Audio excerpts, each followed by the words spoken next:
அனைவருக்கும் வணக்கம். ஆத்ம நமஸ்காரம். சுவாமி ராமதீர்த்த பரமஹம்சர் எழுதின சுவாமி ராமதீர்த்த பரமஹம்சம் விஜயம் வாசிச்சுட்டு அதில் இருக்கிற கருத்துக்களை நம்ம சிந்தனை செஞ்சுட்டு வந்துட்டு இருக்கிறோம்.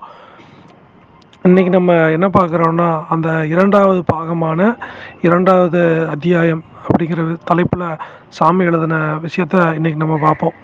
இந்த தலைப்போட பேர் என்னன்னா, இந்தியாவிற்கு தற்காலம் வேண்டியவை அப்படிங்கிற தலைப்பில் சாமி கலிஃபோர்னியா, அதாவது அமெரிக்காவில் கலிஃபோர்னியாவில் பேசின பேச்சோட தொகுப்பை நமக்கு கொடுத்துருக்குறாங்க. இதில் சாமி என்ன போட்டிருக்கிறங்கிறத ஒன்றன் பின் ஒன்றாக நம்ம பார்ப்போம். இங்கே பல பேர் புகழுக்கு புகழ் வேணும் அப்படிங்கிற ஆசையில் புத்தியில் ஒரு நிதானம் இல்லாமல் இருக்கிறாங்க. அப்போது அந்த நிதானம் இல்லாதங்காட்டிக்கு அவங்களுக்குள்ளார ஒரு தேசிய உணர்வுங்கிறதே இல்லாமல் போயிடுச்சு. தான் வேற பிறர் வேற அப்படிங்கிற நினச்சிட்றாங்க. அப்போ அவங்களுக்குள்ளார அன்புங்கிற விஷயமும் இல்லை, தேசிய உணர்வுங்கிற விஷயமும் இல்லாமல் போயிடுச்சு. இந்த இந்தியா தான் பல தலைமுறைக்கு முன்னாடி இந்துக்களும் முஸ்லீம்களும் ஒட்டுக்கா இருந்தாங்க, ஒரே தட்டத்தில் சாப்பிட்டு இருந்தாங்க. அப்போ அவங்களுக்குள்ளார அந்த பரிசுத்தமான ஒரு தெளிவுங்கிறது இருந்தது. அவங்களோட கல்விங்கிறது அப்போ அறிவு மேம்பட்டதாக இருந்தது. சங்கரர், வியாசர், நபிகள் நாயகம், கிறிஸ்து, இவங்க சொன்னதை யாருமே சரியாக புரிஞ்சுக்காம தற்காலத்தில் இருக்கிறாங்க. இவங்க எல்லாமே ஏதோ வெளியிலிருந்து ஒரு ஜோதியை திருடிட்டு இவங்க தான் ஞானம் அடைஞ்சிட்டது மாதிரி நினைக்கிறாங்க. இப்போ உள்ளுக்குள்ளார தான் அந்த ஜோதி இருக்குதுங்கிற விஷயத்த எல்லாருமே மறந்துடுறாங்க. ஒரு வித்து, ஒரு விதை இருக்கணும்னா அது முளைச்சி வரணும்னா அதோட தோலுங்கிறது அவசியமானதாக இருக்குது. ஆனால் அந்த தோலுங்கிறது முக்கியமானது கிடையாது. அந்த தோலுங்கிறது பிஞ்சுதுனா தான் அந்த செடிங்கிறது முளைக்கும். அதே மாதிரி இல்லைக்கு அந்த தோலே ஒரு சிறை மாதிரி ஆயிடுது.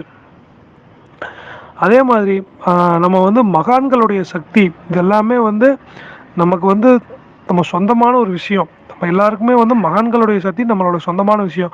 அதை நம்மளாலேயும் அடைய முடியும். நம்மளால் அடைய முடியாது, அவங்க மட்டும்தான் அடைய முடிஞ்சது, அவங்க எல்லாருமே விசேஷ ஜீவன் முதல்ல நினைக்கிறத நிப்பாட்டுங்க. இது எல்லாமே அசாத்தியமான விஷயம் கிடையாது, இது எல்லாமே சாத்தியமான விஷயங்கிறத முதல்ல புரிஞ்சுக்குங்க அப்படின்னு சாமி நமக்கு சொல்கிறார். பார்ப்பவர்கள் எல்லாத்தையுமே யாரை பார்த்தீங்கன்னாலும் சரி, ஒரு சமத்துவத்தோட ஒற்றுமையாக நீங்கள் பார்க்கணும், எல்லாத்து கூடயுமே ஐக்கியமாக இருக்கணும். இதுதான் வேதாந்தத்தோட உண்மையான நோக்கமாக இருந்தது. தற்கால இந்தியாவுக்கு இதுதான் தேவையான ஒரு விஷயமா இருக்குது அப்படிங்கிறத சாமி நமக்கு சொல்கிறார். அப்போ சாமி விருப்பப்பட்ட விஷயத்த பகிர்ந்துருக்கிறாங்க. அவர் என்னெல்லாம் இந்த இந்தியா தேசத்துக்கு செய்யணும்னு ஆசைப்பட்டாருன்னா, லைஃப் இன்ஸ்டிடியூஷன், அதாவது ஜீவக்கூடம் அப்படிங்கிற விஷயத்த சாமி ஆரம்பிக்கணும்னு ஒரு விருப்பம் பட்டிருக்கிறார். அங்கே யார் குறை இருந்தாலும் அந்த குறைகளை நிவர்த்தி செய்கிறதுக்கான அந்த விஷயமானதா அந்த தர்ம தத்துவத்தை ஸ்தாபனம் செய்யணும் அப்படிங்கிறத சாமி முயற்சி செஞ்சுருந்துருக்கிறார். அங்கே என்ன அந்த லைஃப் இன்ஸ்டிடியூஷனில் என்ன போதிக்கப்படும் அப்படின்னா, இங்கே வேதாந்த நூல்கள் எல்லாத்தையுமே எடுத்துக்கிட்டு இந்த நூல்கள் எல்லாத்தையுமே படிக்க வச்சு, இதோட தத்துவங்கள் எல்லாத்தையுமே எல்லாத்தையும் பகிர வச்சு, இங்கே யார் யார் என்ன படிச்சிருந்தாலும் அந்த விஷயத்தை எல்லாத்தையுமே நம்ம பகிர வச்சுக்கணும். ஒருத்தங்க மூலியம் ஒருத்தங்க சொல்லும் போது இன்னொருத்தங்க கேட்கணும். அப்போது இதன் மூலியமாக அந்த வேதாந்தத்தோட தர்மம் எல்லாத்தோட காதலையும் போய் சேர்றதா சாமி நமக்கு சொல்கிறார்.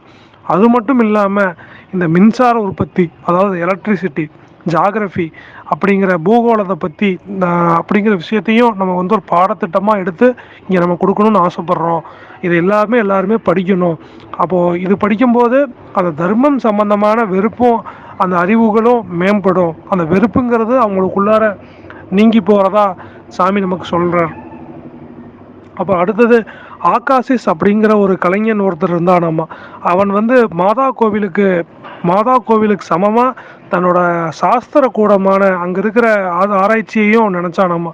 எல்லா உயிர்களுக்குள்ளார எந்த குணம் இருக்குதோ அந்த குணத்தை தான் நான் அந்த இறைவன்கிட்ட பார்க்குறதா அந்த ஆகாசிஸுங்கிறவன் சாமி ராமதீர்த்த பரமஹம்சர்கிட்ட ஒரு கருத்து பரிமாறி இருக்கிறாரு. அந்த கருத்தை சுவாமி ராமதீர்த்த பரமஹம்சர் இந்த இடத்துல எழுதியிருக்கிறாரு. அந்த ஆகாசிஸ்னு ஒரு ஒரு சாஸ்திர கூட்ட ஆராய்ச்சியாளரை பார்த்தேன். அவன் எல்லா விலங்கினங்களோட குணங்களையும் ஆராய்ச்சி செஞ்சுட்டு வந்துட்டுருக்கான். அவன் கடவுள் சமமாக அந்த வேலையை நினைக்கிறாங்க. அது எனக்கு ரொம்ப ஆச்சரியமானதாக இருக்குது அப்படிங்கிறத சாமி ராமதீர்த்த பரமஹம்சர் இந்த இடத்துல சொல்கிறார். அப்போ அந்த லைஃப் இன்ஸ்டிடியூஷன், அதாவது அந்த ஜீவக்கூடத்தில் இன்னொன்று என்ன சொல்கிறார், 3 விஷயங்கள். அங்கே கைத்தொழில்களும் சிறப்பாக நம்ம சொல்லித்தர போகிறோம். யாருமே தொழிலுக்கு அடுத்தவங்க கிட்ட போய் நின்று கஷ்டப்பட வேண்டியதில்லை, தொழில்கள் எல்லாத்தையுமே நம்ம சொல்லி கொடுத்துட்றதா சாமி ராமதீர்த்த பரமஹம்சர் சொல்கிறார். அப்போ லைஃப் இன்ஸ்டிடியூஷனில் 3 விஷயங்கள் சாமி என்னெல்லாம் செய்ய விரும்பினார் அப்படின்னா, தர்மம் சம்பந்தமான நூல்கள், அதாவது ராமாயணம், மகாபாரதம், வியாசர் எழுதின நூல், இயேசு கிறிஸ்து எழுதின நூல், நபிகள் நாயகம் எழுதின நூல், இந்த நூல் எல்லாத்தையுமே படிக்க வச்சு தர்மத்தை வந்து எல்லாத்துக்கும் சொல்லி கொடுத்து அவருக்கான அந்த தலைப்பை வந்து பகிர வைக்கிறதா சாமி ஆசைப்பட்டிருக்கிறாரு.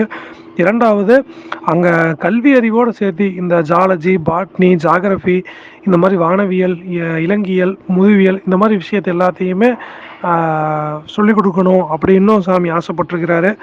மூணாவது, கைத்தொழில், தொழிலுக்கும் அந்த கைத்தொழிலுங்கிற விஷயத்தையும் நம்ம வந்து எல்லாத்துக்கும் சொல்லித்தரணும் அப்படிங்கிற விஷயத்தையும் சாமி ராமதீர்த்த பரமஹம்சர் வந்து ஆசைப்பட்டிருக்கிறார். இந்த 3 விஷயங்களையும் லைஃப் இன்ஸ்டிடியூஷன் அப்படிங்கிற ஒரு ஒரு தலைமை நிர்வாகத்தின் கீழே சாமி ராமதீர்த்த பரமஹம்சர் நிறுவி அந்த வேலைகளை வந்து செய்யணும் அப்படின்னு சொல்லி ஆசைப்பட்டிருக்கிறாரு. அப்போது இதெல்லாம் தான் வந்து லைஃப் இன்ஸ்டிடியூஷனோட ஒரு ஒர்க்காக இருக்குது. இதற்கான வேலைகளையும் சிறிதளவு வந்து சாமி ராமதீர்த்த பரமஹம்சர் வந்து செஞ்சிருக்கிறார். அப்போ இதோட இந்த லைஃப் இன்ஸ்டிடியூஷனோட கோட்பாடு அப்படிங்கிறத வந்து கொள்கை கோட்பாடாக ஒரே வரியில் நான் சொல்கிறேன். அது என்னன்னா, சத்தியத்தை தவிர வேறு என்ன இருக்குது, அங்கே சத்தியத்தை தவிர எனக்கு வேறு எதுவுமே வேண்டாம், அந்த சத்தியத்தை எல்லாரும் புரிஞ்சுக்கணும், இதுதான் ஒரே வரியில் நான் இந்த லைஃப் இன்ஸ்டிடியூஷன் ஒர்க்கு, அதாவது இந்த ஜீவக்கூடத்தை நான் ஒரே வார்த்தையில் வந்து பகிர்ந்துக்கிறேன் அப்படின்னு சுவாமி ராமதீர்த்த பரமஹம்சர் ஆசைப்பட்ட அந்த லைஃப் இன்ஸ்டிடியூஷனல் ஒர்க்கை இங்கே வந்து பகிர்ந்துக்கிறார். அப்போ இதோட இந்த 2வது தலைப்பான இந்தியாவிற்கு தற்காலம் வேண்டியவை அப்படிங்கிற விஷயம் வந்து முடிஞ்சு. இது வந்து கலிஃபோர்னியாவில் சுவாமி ராமதீர்த்த பரமஹம்சர் ஆற்றின உரையாக இருக்குது. இதோட அடுத்த தலைப்பு என்னென்னா, சாமி வந்து வடமதுரையில் பேசின ஒரு சத்சங்கத்தோட ஸ்பீச் ஆத்ம தர்மம் அப்படிங்கிற தலைப்பில் எழுதியிருக்காங்க. அது வந்து நாளைக்கு நம்ம பார்ப்போம். இதில் நம்ம என்னெல்லாம் இன்றைக்கி பார்த்தோன்னு சின்னதாக ஒரு ரீகால் மாதிரி பண்ணிக்கிறேன். இங்கே புகழ் வேணும், ஆசை வேணும்னு சொல்லி எல்லாரும் இருக்கிறாங்க. அதனால தான் அந்த உண்மையான வந்து ஞானத்தை அடைய முடிய மாட்டேங்குதுன்னு சாமி நமக்கு சொல்கிறாரு. அப்போ லைஃப் இன்ஸ்டிடியூஷனோட ஒர்க்கு அவர் வந்து என்னெல்லாம் வந்து பண்ணணும் அப்படின்னு சொல்லி ஆசைப்பட்டிருந்ததை வந்து நமக்கு வந்து பகிர்ந்துருக்கிறார். இப்படியெல்லாம் வந்து இருந்தால் வந்து இந்த மக்கள் வந்து நிம்மதி அடைவாங்க அப்படின்னா லைஃப் இன்ஸ்டிடியூஷனோட ஒர்க்கோட விஷயத்தையும் சாமி நமக்கு அற்புதமாக சொல்லியிருக்கிறார். அப்போ இதோட இந்த அத்தியாயத்தில் வர்றது முடிஞ்சு. நாளைக்கு வர்ற அத்தியாயத்தோட கருத்துக்களை நம்ம பார்ப்போம். அனைவருக்கும் நன்றி, வணக்கம், ஆத்ம நமஸ்காரம்.